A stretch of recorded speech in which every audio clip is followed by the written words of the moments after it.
eu peguei o programa de governo dos candidatos à presidência da República e selecionei aqui aquilo que eles falam sobre ciência, sobre pesquisa, sobre tecnologia, para poder apresentar aqui para vocês os excertos, os trechos daquilo que estão propondo os candidatos, para vocês poderem fazer a avaliação aí de vocês, ok?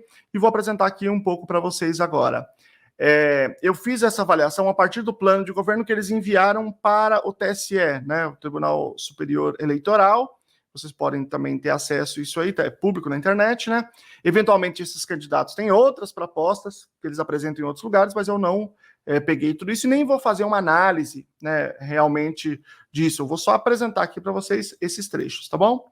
Então, eu vou realmente ler para vocês aqui esses trechos para vocês entenderem o que eles estão propondo aqui. Vamos lá, eu só peguei os 4 principais candidatos, o Ciro, o Lula, o Bolsonaro e a Simone Tebet, não todos os que estão registrados, porque os outros estão bastante distantes aí, né? Também um trabalho gigantesco. Então vamos lá, só peguei esses 4. É claro que o candidato deve ser avaliado por vários outros aspectos. Está no plano de governo não quer dizer que ele vai fazer, né? Também não quer dizer necessariamente que é só isso que nos interessa. Nós estamos interessados em várias coisas, mas isso é o que eu selecionei aqui para a gente olhar, tá bom? Então eu peguei sempre a capa do plano e aí o trecho que ele fala especificamente de ciência, tá? Essa capa do programa do Ciro Gomes, tá? Que é o candidato do PDT. Bom, o Brasil, o que queremos? Eu vou ter que tirar aqui a minha foto aqui, ficar aqui do lado para não cortar. Vamos lá. Bom, eu coloquei sempre o título de qual é o, digamos assim, o trecho do plano em cima, e aí embaixo, em destaque, aí aquilo que se fala especificamente sobre ciência. Bom, então olha aqui, ele está falando do Plano Nacional de Desenvolvimento, que é muito a tônica do que o Ciro vem defendendo, né? Ele tem um outro livro em que ele explica o seu plano de governo, que ele fala da sua proposta. Eu não peguei o livro, certo? Eu me dediquei aqui só a esse plano que foi registrado. E aí, ele está falando sobre o Plano Nacional de Desenvolvimento, que é aquilo que ele, digamos assim, tem de ideia, né? Tem a ver com essa ideia de nacionalidade e tal. E aí, neste plano, é que tem aí investir em ciência e desenvolvimento tecnológico. É só uma pontuação, mas eu estou trazendo todas essas pontuações aqui de todos os candidatos para vocês, tá bom?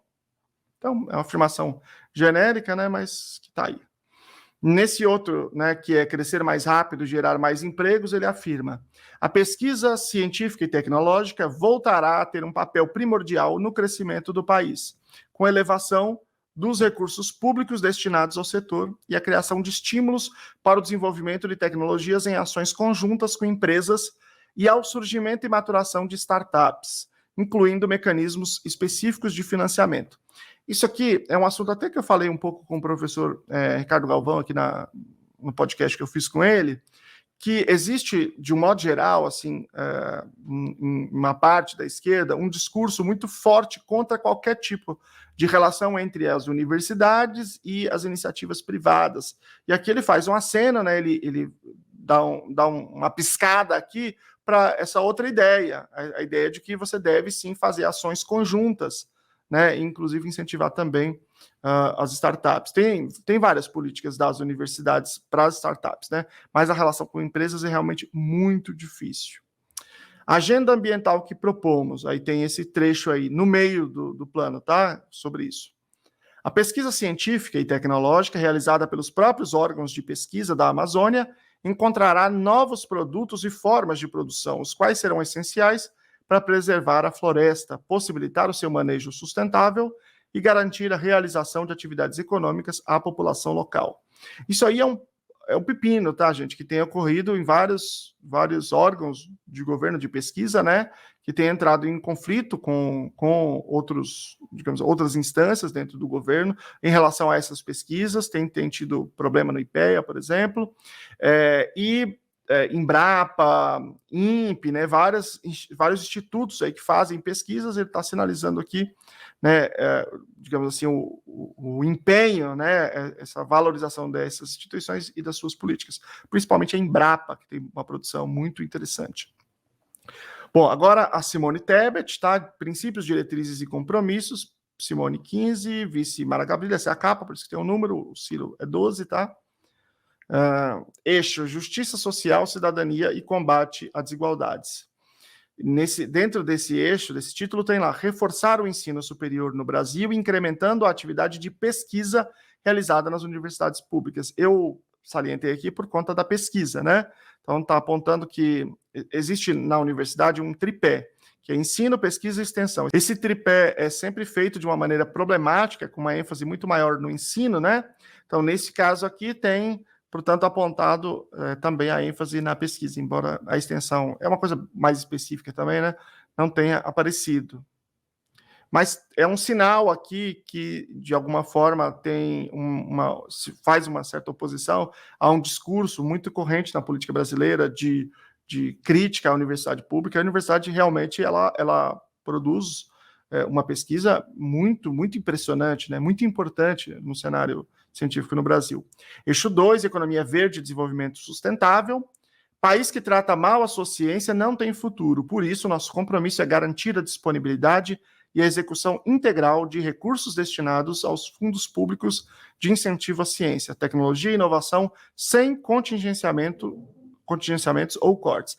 Essa afirmação eu acho muito importante, isso vem acontecendo muito no campo da ciência, a gente tem um problema muito crônico de financiamento, e essa afirmação, esse compromisso, né, embora não tem como garantir que vai ser cumprido, mas ele é um compromisso importante que todos os candidatos, no meu entendimento, deveriam assumir para com a ciência. A ciência não é gasto, gente, a ciência é investimento. Tudo que você põe ali de dinheiro volta multiplicado.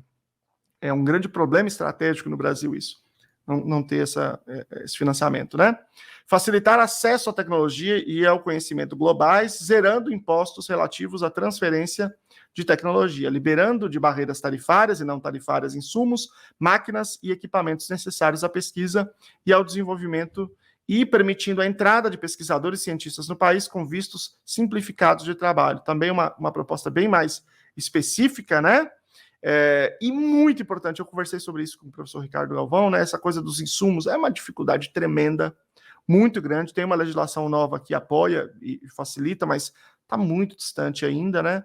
E essa questão do visto também, para a maioria dos países, nem precisa de visto, então, não sei se a maioria, né? Mas grande parte, pelo menos daqueles que são centrais para a pesquisa, que a gente tem mais intercâmbio, mas a especificidade da proposta é interessante, né? Eixo 3, parceria, governo parceiro da iniciativa privada. Nesse sentido, mesmo sentido que eu falei, que era o apontamento lá do Ciro Gomes, também volta aqui. Outro aspecto central é a adoção de políticas baseadas em evidências e na ciência.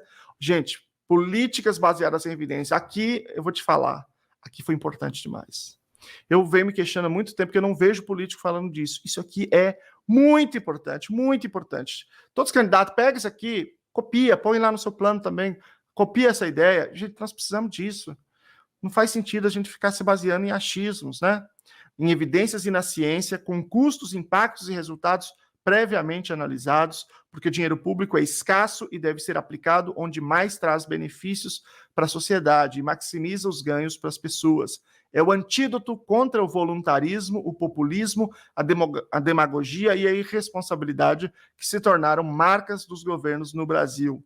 Eu não sei se é o antídoto, mas pelo menos é um elemento importante contra esses aspectos que eu vejo muito, né? Na educação, então, é uma coisa impressionante, né? Impressionante. A educação, você vê, tudo que sai de política pública, é raríssimo caso que se consideram as pesquisas científicas.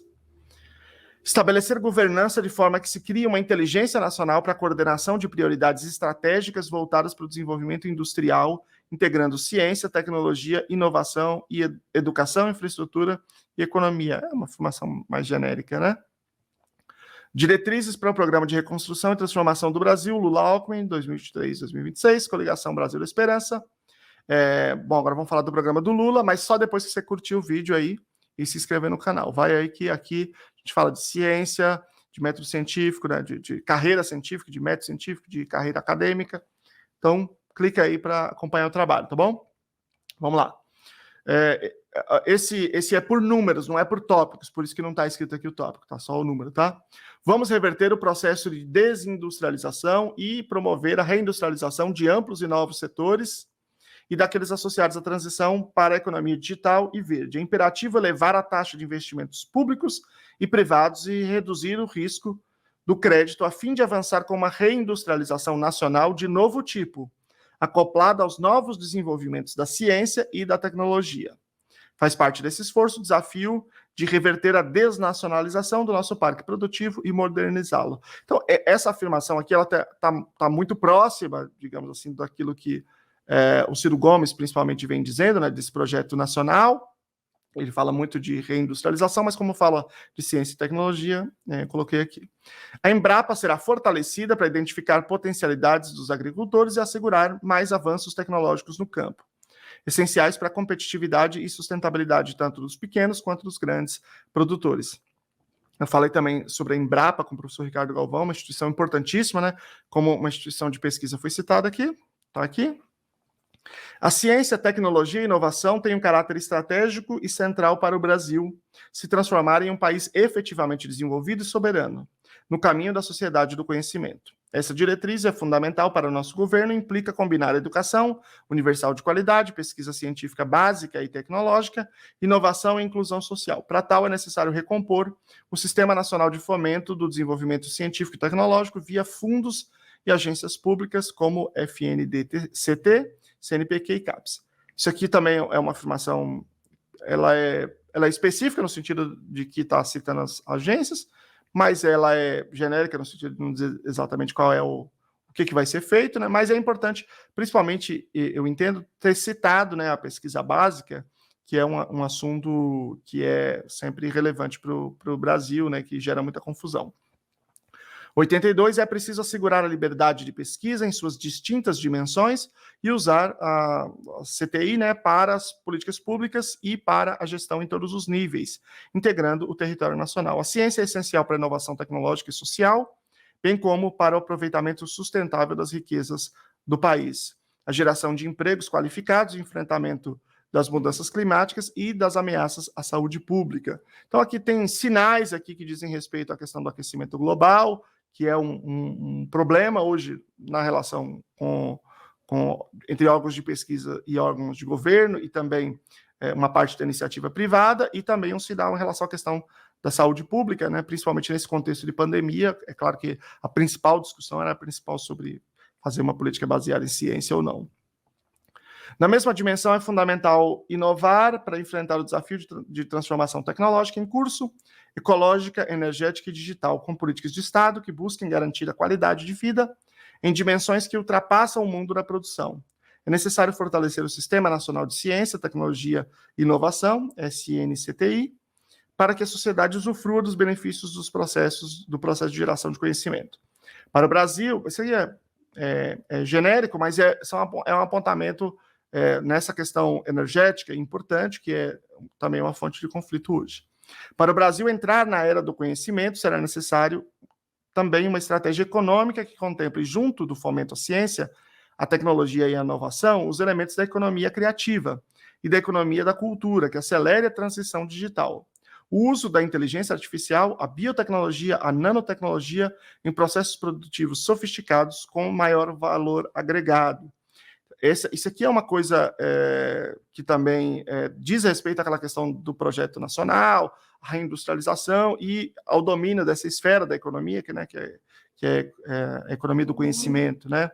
É um grande tópico, digamos assim, do debate global, e o Brasil praticamente é um exportador de commodities. O Brasil precisa construir sua trajetória de transição ecológica com base no conhecimento tradicional e científico. A emergência climática se impõe e a ciência não deixa margem para dúvidas. O aquecimento global é inequívoco, promovido pelo atual padrão de produção e consumo, com resultados cada vez mais catastróficos. Bom, isso aqui existe um grande debate no mundo da política, no mundo científico, isso aqui está superado. A gente sabe que, de fato, existe um aquecimento global de produção antropogênica, né, causado pelo homem, mas esse é um fruto uma causa de problemas, né, de confusões aí, e hoje existe um grande problema em relação às pesquisas produzidas, inclusive, por órgãos de governo que estão relacionados ao meio ambiente. Eu conversei sobre isso com o professor Ricardo Galvão, que tem sido subfinanciado, descredibilizados, que, na verdade, são órgãos importantes que vêm sinalizando essa importância. Então, é um cenário de conflito muito ruim que precisa, de fato, que haja uma clareza sobre esse papel do ser humano e um enfrentamento disso através do governo. Desde o ponto de vista da ciência, tá? Isso aqui, independentemente de estar em qualquer candidato, isso todos os candidatos deveriam aderir, porque isso não tem nada a ver com direita e esquerda, né? Essas confusões que existem aí, tem nada a ver. Isso é importante para todo mundo, né? O plano de governo do Bolsonaro, né? Do governo 2023-2026. Vamos lá. Nesse tópico aí, economia, tecnologia e inovação, fortalecer as ações de promoção da produtividade da economia brasileira. O governo, ele é defendido no plano, então, às vezes o plano tem uma parte de defesa do governo, depois um de proposta, e eu priorizei aqui as propostas, mas às vezes está junto.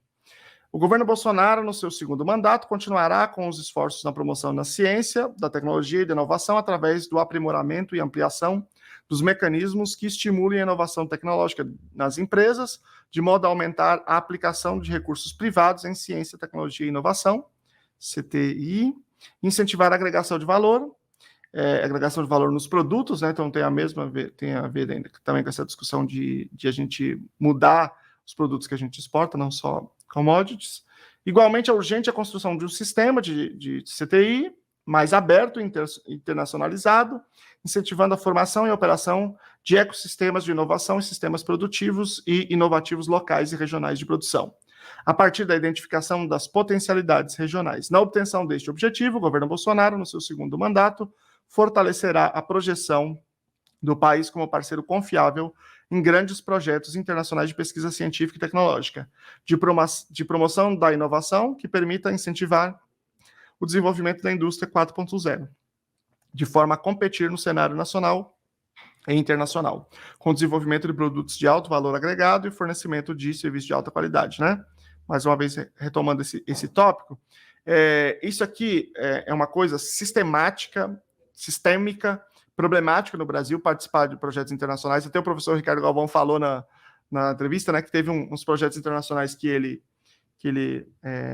assentiu de participar, ele participa de vários órgãos, e aí a universidade teve que pagar, porque você não conseguia fazer o governo ratificar, demorou anos, né? Então esse é um problema sistêmico do Brasil, precisa ser enfrentado. Saúde, educação social. No tocante à pesquisa, é preciso que sejam formuladas estratégias que utilizem o dinheiro público em pesquisas de ponta, que atendam às necessidades de desenvolvimento do país em áreas estratégicas, como saúde, tecnologia, biotecnologia, indústria de bens de capital e de consumo, agropecuária, equipamentos, implementos e defensivos agrícolas, que poluam um pouco, sejam eficientes energeticamente e com tecnologia embarcada de última geração, e o setor energético, dentre outras. Aqui é um sinal de uma coisa que o governo eventualmente fala, né, que é essa visão de que a pesquisa deveria ser mais tecnológica e menos, por exemplo, em áreas de ciências humanas. Então, existem alguns apontamentos no discurso, né, político em relação a isso, e aí eles sinalizam aqui, embora sutilmente, essa, digamos assim, essa ênfase. Cadê? Esse aqui já foi, né? Peraí, para baixo. Esse aqui é o último. Então, acabou. Esses foram os planos aqui dos candidatos. Deixa eu voltar aqui. Esses são os planos dos candidatos para a ciência. Pouca coisa assim mais específica, né? São coisas, a maioria mais geral, assim, mais ampla. Vamos valorizar, vamos melhorar, vamos, né, priorizar, mas, de fato, não acho que a ciência esteja na pauta dos candidatos como a pandemia deveria indicar que estivesse. Nós vivemos agora, recentemente, um período muito grave, né, no mundo, em que a ciência ofereceu soluções, né, caminhos para a gente superar esse momento. Ainda estamos com uma série de problemas, mas estamos num curso muito mais avançado, muito mais interessante do que a gente estava aí 1 ano, 2 anos atrás. A ciência teve um papel muito relevante em toda essa discussão. Não me parece que talvez tenha dado tempo ou que talvez tenha tido militância o suficiente para isso entrar nos programas de governo de uma maneira mais específica, de uma maneira mais forte, né? De uma maneira mais, digamos assim, que seja uma prioridade mais clara. São, em geral, propostas muito específicas, assim, muito gerais, aliás, pouco específicas, e e não parece ter assim, grande centralidade. Eu acho que isso é um problema sobretudo porque cientistas têm muita dificuldade de entrar no âmbito da política partidária, né, de fazer esse debate político na esfera da política pública, porque as afirmações científicas, né, elas são sempre muito comedidas, muito parcimoniosas, e elas dependem muito de contexto, então os cientistas são sempre ressabiados de fazer afirmações mais enfáticas, como é próprio do mundo da política, né, e como faz mais sentido no âmbito das candidaturas, e acaba não tendo esse espaço dos cientistas, né? Você tem aí o movimento de cientistas engajados, que eu acho um movimento muito positivo, que aponta num sentido diferente para cientistas também participarem deste processo. Acho que é um caminho ainda para a gente, de fato, ter o espaço necessário, ter a voz necessária, eleger pessoas para a gente, né, população, entender isso, esse movimento e eventualmente confiar, né, depositar sua confiança em cientistas, para que a gente se eduque, né, para indivíduos fazendo o papel de parlamentares, não o papel de mini prefeitos ajeitando as coisas para as pessoas como normalmente ou muitas vezes os parlamentares fazem. Então, eu acho que toda essa análise desses planos de governo, eles deixam muito a desejar, todos eles, na minha interpretação, né? Todos eles estão muito aquém daquilo que eu desejaria. O sinal mais positivo, mais aberto, mais claro é o da Simone Tebet, de falar de políticas públicas baseadas em evidências. Então, gostei muito disso. Espero que na próxima campanha todos falem disso, né? Seja a exceção aqueles que falem que não estão afim de tratar isso com a ciência, tá? Bom, eu vou colocar aqui para vocês, pessoal, 2 vídeos, tá? Para quem quiser implementar um pouco essa discussão. Eu vou colocar um aqui sobre inclusão escolar baseada em evidências, que eu acho isso uma coisa muito importante, e vou falar aqui um outro vídeo, que é o vídeo mais recente, vou programar aqui para vocês terem acesso e acompanhar o canal. Grande abraço.